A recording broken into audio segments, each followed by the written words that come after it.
ഓപ്പണായിരുന്നു. താഴോട്ട് ഇറങ്ങുന്നു, താഴെ ഇറങ്ങി.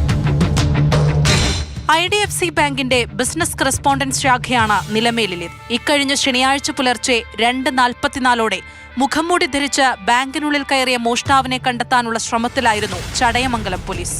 ഷട്ടറിന്റെ പൂട്ടുപൊളിച്ച് ഗ്യാസ് കട്ടർ കൊണ്ട് ബാങ്കിന്റെ മുൻവാതിലും തകർത്ത് അകത്തുകടന്നത് നിലമേൽ വേക്കൽ സ്വദേശി 31-കാരൻ മുഹമ്മദ് സമീർ ആയിരുന്നു.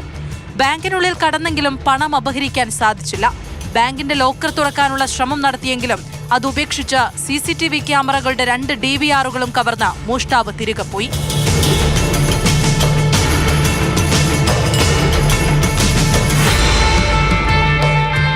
പിറ്റേന്ന് രാവിലെ ബാങ്കിലെത്തിയ ജീവനക്കാരാണ് മോഷണ വിവരം അറിഞ്ഞത്. ചടയമംഗലം പോലീസും വിരലടയാള വിദഗ്ധരും സ്ഥലത്ത് പരിശോധന നടത്തി. ലഭിച്ച CCTV ദൃശ്യങ്ങൾ കേന്ദ്രീകരിച്ചായിരുന്നു ചടയമംഗലം പോലീസിന്റെ പിന്നീടുള്ള അന്വേഷണം. മോഷണം നടന്ന സമയത്ത്, അതായത് പുലർച്ചെ 2:30 ശേഷം MC റോഡ് വഴി പോയ 100 കണക്കിന് വാഹനങ്ങൾ പരിശോധിച്ചു. പക്ഷേ മോഷ്ടാവിനെ കണ്ടെത്താൻ കഴിഞ്ഞില്ല. തുടർന്നാണ് സമീപ പ്രദേശങ്ങളിലെ ഇടറോഡുകളിലെ CCTV ദൃശ്യങ്ങൾ പരിശോധിച്ചത്. അപ്പോൾ മോഷ്ടാവ് നടന്നു പോകുന്ന ദൃശ്യം ലഭിച്ചു. കൂടുതൽ അന്വേഷണം നടത്തിയപ്പോൾ മോഷ്ടാവായ മുഹമ്മദ് സമീർ നിലമേൽ ടൗണിൽ തന്നെയുള്ള ലോഡ്ജിൽ മുറിയെടുത്ത് താമസിച്ചു വരികയായിരുന്നുവെന്ന് കണ്ടെത്തി. ഇന്നലെ രാത്രിയോടെ തന്നെ പ്രതിയെ ചടയമംഗലം പോലീസ് അറസ്റ്റ് ചെയ്തു.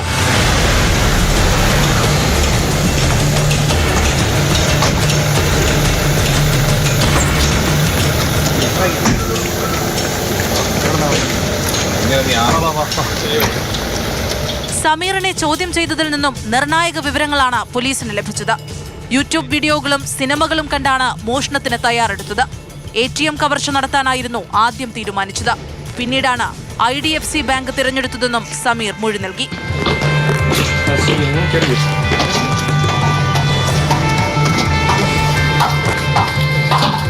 സോഫ്റ്റ്വെയർ മേഖലയിൽ ഉന്നത വിദ്യാഭ്യാസമുള്ള സമീർ സൗദി അറേബ്യയിൽ മെർച്ചന്റ് നേവിയിൽ ജോലി ചെയ്തിരുന്നു. എന്നാൽ ജോലി നഷ്ടപ്പെട്ടതിനെ തുടർന്ന് തിരികെ നാട്ടിലെത്തി. കുടുംബവുമായി പിണങ്ങി ലോഡ്ജിൽ താമസിച്ചു വരികയായിരുന്നു. ആഡംബര ജീവിതം നയിക്കുന്നതിനു വേണ്ടിയാണ് മോഷണത്തിനിറങ്ങിയതെന്നും പണം ലഭിച്ചിരുന്നുവെങ്കിൽ മണാലിയിലേക്ക് പോകുമായിരുന്നുവെന്നുമാണ് പ്രതി പോലീസിനോട് പറഞ്ഞത്. താഴോട്ട്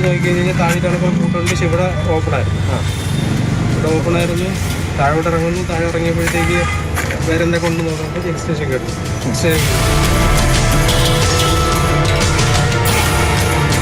അപ്പോഴൊന്നും എടുത്തില്ല. സമീറിനെ ബാങ്കിലും ലോഡ്ജ് മുറിയിലും എത്തിച്ച് തെളിവെടുത്തു. മോഷണത്തിനുപയോഗിച്ച ഗ്യാസ് കട്ടറും 2 DVRകളും കണ്ടെത്തി. അറസ്റ്റ് രേഖപ്പെടുത്തിയ പ്രതിയെ കോടതിയിൽ ഹാജരാക്കി റിമാൻഡ് ചെയ്തു.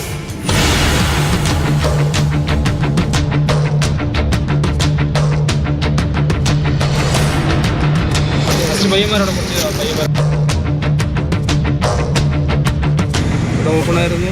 താഴോട്ട് ഇറങ്ങുന്നു, താഴെ ഇറങ്ങി. മാതൃഭൂമി ന്യൂസ്, കൊല്ലം.